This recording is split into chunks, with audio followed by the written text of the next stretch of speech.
Buenos días, director. Catherine Leal para RCN Radio. Director, empecemos hablando entonces de esta, digamos, nueva revelación que se conoce que vincula a uno de los secretarios jurídicos de Presidencia y a su pareja. Se habla incluso de que este caso es igual o muy parecido al que vincula a la jefe de gabinete. Ese sería un primer punto. ¿Qué se sabe sobre al respecto? Y el segundo, a propósito de una citación a debate de control político que quieren hacerle a usted y a la jefe de gabinete. La pregunta es si por funciones usted y la jefe de gabinete podrían ser citados a debate. Bueno, muy buenos días. A la primera pregunta frente al tema de los contratos de la señora Marcela Montealegre, esposa de Germán Quintero, el secretario jurídico de la Presidencia. Entonces, lo primero, y es muy importante mencionar, la señora Montealegre es contratista desde el año 2020 como asesora en diferentes entidades del Estado, mucho antes que el señor Germán Quintero fuera designado como secretario jurídico de la Presidencia. Entonces, esa es la primera precisión. La segunda, es muy importante mencionar que la doctora Montealegre tiene más de 20 años de experiencia, que su hoja de vida pues que es pública, asesorando básicamente a entidades cercanas al sector de la salud y que ha trabajado no solo en este gobierno, sino alrededor de los últimos tres periodos de gobierno en diferentes entidades. Entonces eso es otra precisión muy importante. Ha asesorado a exministros como Mauricio Santamaría, Alejandro Gaviria, Juan Pablo Uribe, creo que inclusive estuvo en su momento con el ministro Ruiz, y que desde el año 2020, la señora se retira de ser funcionaria y empieza a ejercer como contratista. Entonces es muy importante precisar eso porque es una persona con una hoja de vida amplia, con experiencia suficiente para desempeñar los objetos contractuales en las entidades en las que está. Lo segundo, como lo mencionaba, que empezó a trabajar desde el año 2020, mucho antes que el señor Quintero fuera designado como secretario jurídico de la Presidencia. Y lo tercero, que en la revisión que estuve realizando yo mismo esta mañana en la plataforma del SECOP y en paco.gov.co, lo que se encuentra es que los contratos suscritos en el año 2021, en términos generales, son renovaciones de contratos del año 2020. Frente a la pregunta de la citación de debate de control político, la ley quinta establece la citación a los ministros, pero pues en el pasado yo he sido invitado por el Congreso tanto a, si no recuerdo, creo que fue comisión primera y pues en dado caso que sea citado, con mucho gusto allí estaremos hablando, explicando y mostrando pues todo lo que se requiera por parte del Honorable Congreso de la República. Director, habló Germán Quintero, aseguró que esos contratos la mayoría fueron antes de que él llegara a este cargo. ¿Qué tantos contratos saben ustedes que se hayan hecho durante el año en que le ha ejercido como secretario jurídico? En la búsqueda que se realizó a través de la plataforma esta mañana, y es importante mencionar, entre otras, que las plataformas y que es de la manera en que se nutre la información, ustedes, los entes de control, la ciudadanía en general, tanto en SECOP como paco.gov.co, se observa que hay cerca de 16 contratos suscritos en los últimos 2 años, de los cuales, si no estoy mal, 9 contratos corresponden al último año, no todos con entidades del gobierno nacional, hay entidades del Estado como la Defensoría y otras entidades, entes territoriales. Y como lo mencionaba, los contratos del 2020 lo que se observa es que fueron renovados en el 2021, porque recordemos que los contratos de prestación de servicios son contratos que pues tienen la vigencia y terminan en el año, la anualidad en la que uno está. Director, con Cintia de Redman Noticias, estamos en vivo. Al ser el secretario jurídico de Presidencia, ¿no había alguna inhabilidad para que su esposa suscribiera estos contratos con las diferentes entidades del Estado? Gracias. Bueno, en esto es muy importante y quiero separar este caso del caso del señor Andrés Mallorquín. En el caso del secretario jurídico, en el caso de su señora esposa, en cada uno de su declaración en la hoja de vida y en la firma de inhabilidades e incompatibilidades siempre han declarado la información completa. La señora no es contratista del sector de la Presidencia de la República, a diferencia del caso que se nos presentó con el señor Mallorquín, donde efectivamente su señora esposa tuvo 2 contratos en el sector.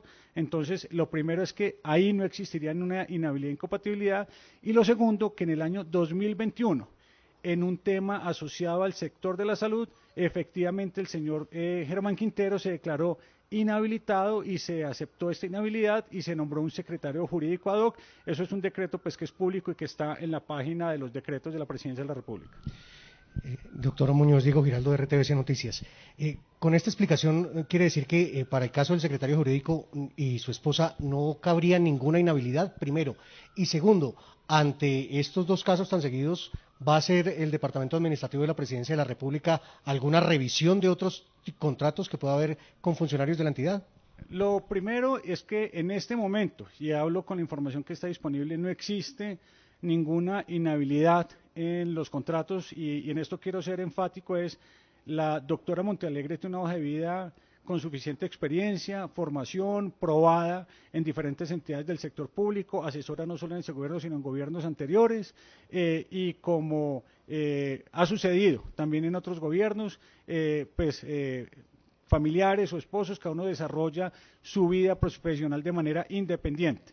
Entonces, en este caso, dado que el señor Quintero no es ni ordenador del gasto, ni la señora ha sido contratada por el sector, ni él ha tenido ningún tipo de injerencia en ese procedimiento de contratación, no existe, con la información en ese momento disponible, ningún tipo ni de inhabilidad ni incompatibilidad.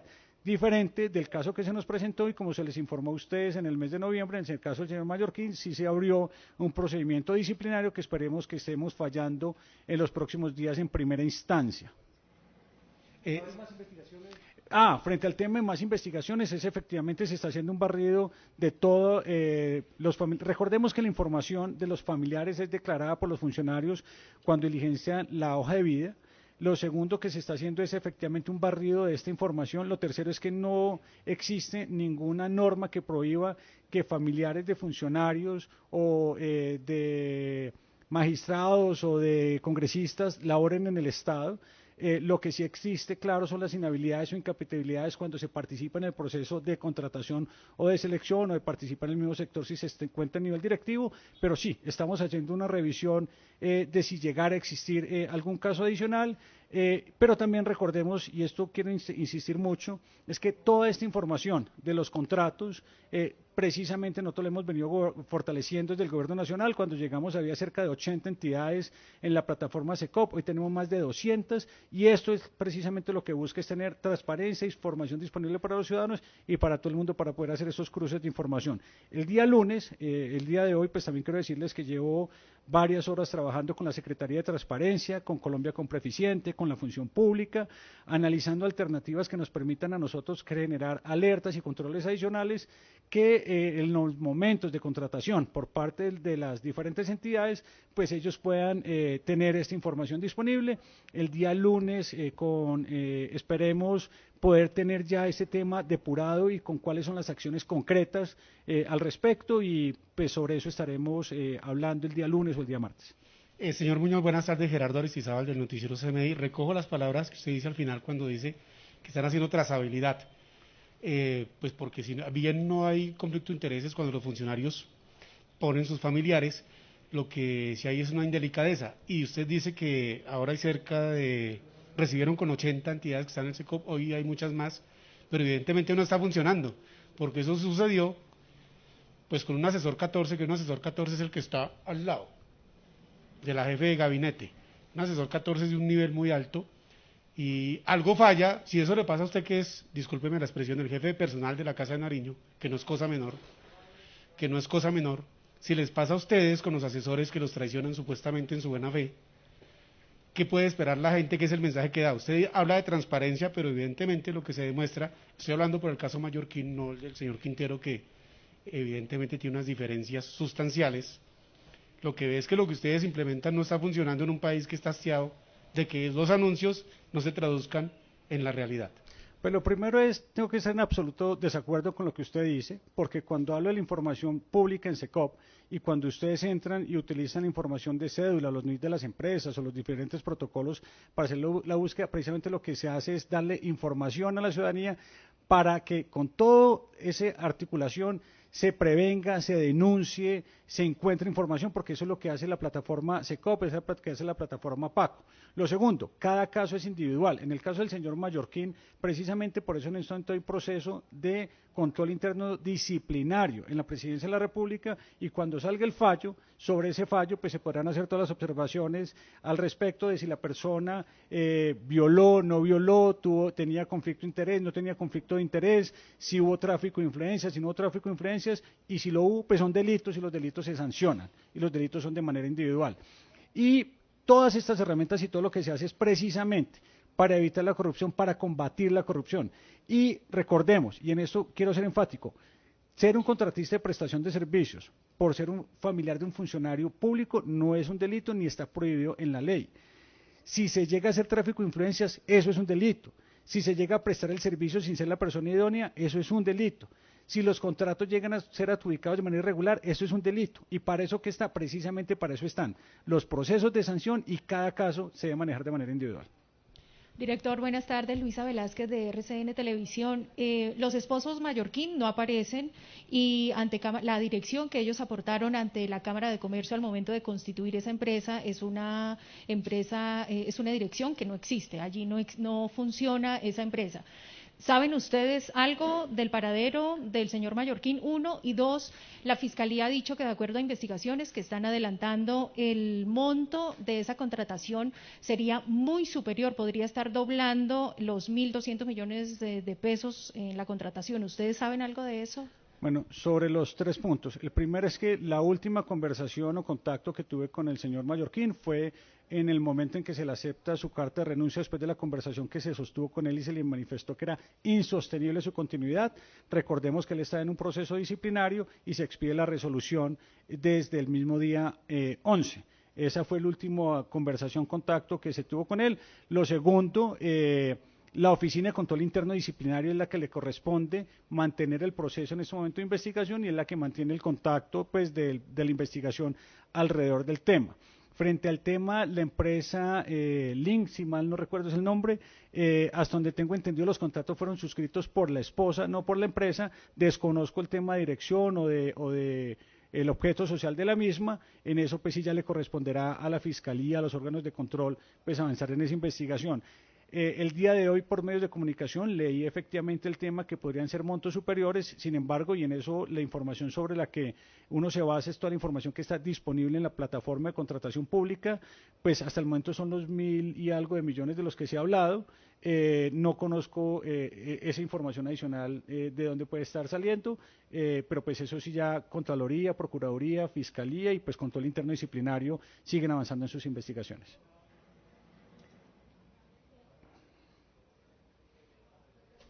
2 preguntas. Una, pues relacionada con esto y tiene que ver con la petición que están haciendo desde algunos sectores políticos de su renuncia y de la jefe de gabinete María Paula Correa. ¿Ustedes están considerando entonces apartarse de sus cargos ante estos escándalos que están surgiendo? Y segundo, le cambio el tercio por temas de vacunación. Está diciendo Roy Barreras, y quiero leer textualmente para que usted nos ayude con esto, que el gobierno está mintiendo frente a las cifras que se han dado en materia de vacunación en el país.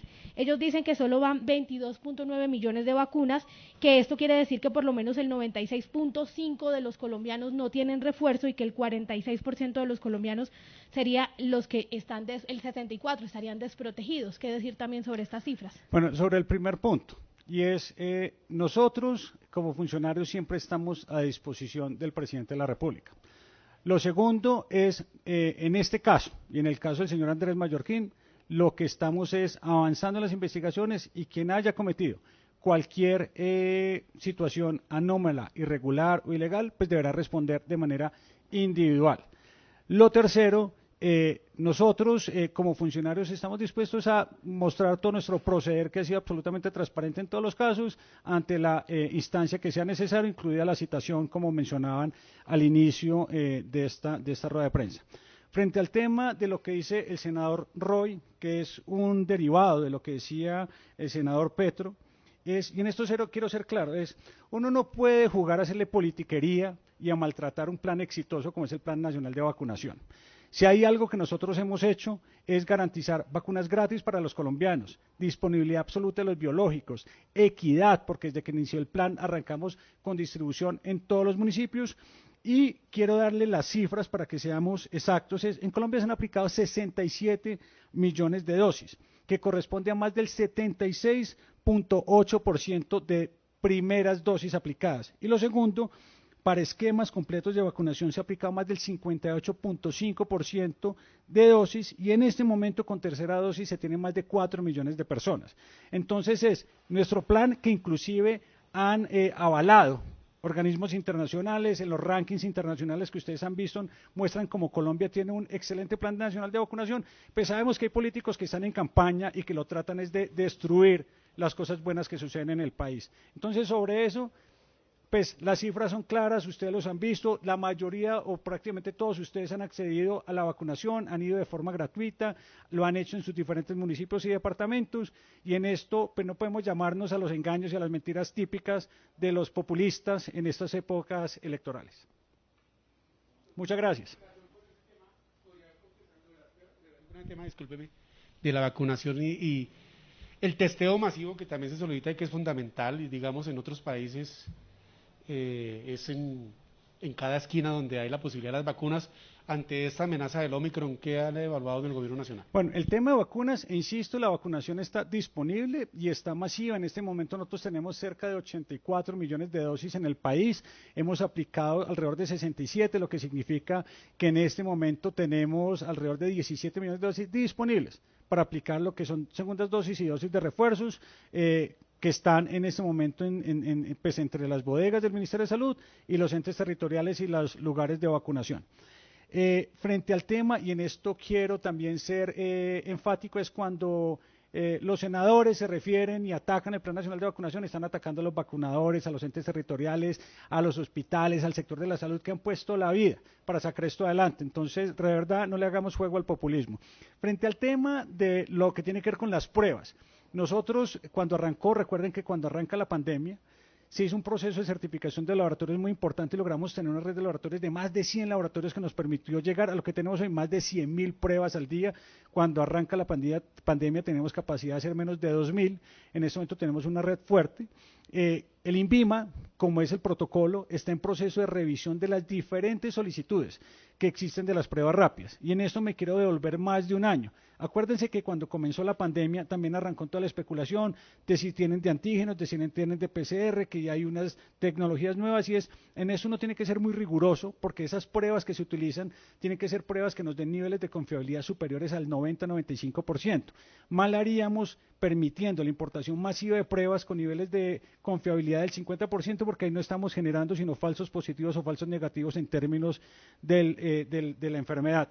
Entonces, ¿se están evaluando? Claro que se están evaluando porque se presentan las solicitudes al INVIMA, unas se revisan las hojas de datos, los soportes técnicos, pues el INVIMA procede a esas diferentes actualizaciones y muy seguramente en algún momento pues se estarán dando los pasos, pero para eso tiene que haber primero autorización del INVIMA, protocolos del Ministerio de Salud que lo autoricen y pues la autorización de uso.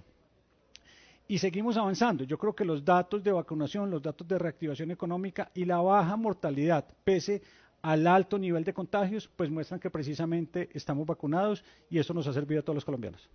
Muchas gracias.